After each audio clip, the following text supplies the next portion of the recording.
ബീഹാറിനെ നമുക്ക് എല്ലാവർക്കും അറിയാവുന്ന പോലെ ബീഹാർ ഒരു പ്രധാനമന്ത്രി നരേന്ദ്രമോദിയൊക്കെ സൂചിപ്പിച്ചിരുന്നത് പോലെ ഒരു ജംഗിൾ രാജായിരുന്നു. കാരണം IPS ഉദ്യോഗസ്ഥന്മാർക്ക് പോലും രക്ഷയില്ല. അവരുടെ ഭാര്യമാരെ വരെ തട്ടിക്കൊണ്ടുപോകുന്നു, അല്ലെങ്കിൽ അവർക്ക് നേരെ അതിക്രമം നടക്കുന്നു, സാധാരണക്കാർക്ക് നേരെ അതിക്രമം നടക്കുന്നു. ആളുകളൊന്നും തന്നെ വൈകുന്നേരം 6 മണിക്ക് ശേഷം പുറത്തിറങ്ങുന്നില്ല. എവിടെയും RJD നേതാക്കന്മാരുടെ ഗുണ്ടായുസമാണ്. പോലീസ് പരാതി കൊടുത്താൽ കേസെടുക്കുന്നില്ല.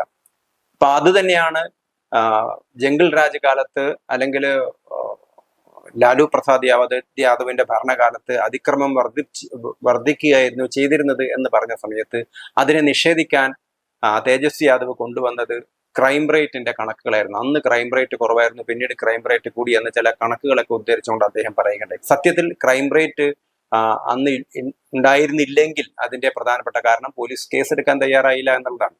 അപ്പോൾ ഒരു മർദ്ദനം നടക്കുന്നു, അതിക്രമം നടക്കുന്നു, ആ സമയത്ത് പരാതിയായിട്ട് ചെല്ലുന്ന ആൾക്ക് പോലീസ് സ്റ്റേഷനിൽ യാതൊരു അദ്ദേഹത്തെ തള്ളിപ്പറയാണ്, പോലീസ് പരാതി സ്വീകരിക്കാൻ തയ്യാറാവുന്നില്ല. അങ്ങനെ ഒരു അവസ്ഥയായിരുന്നു ബീഹാറിലുണ്ടായിരുന്നത്.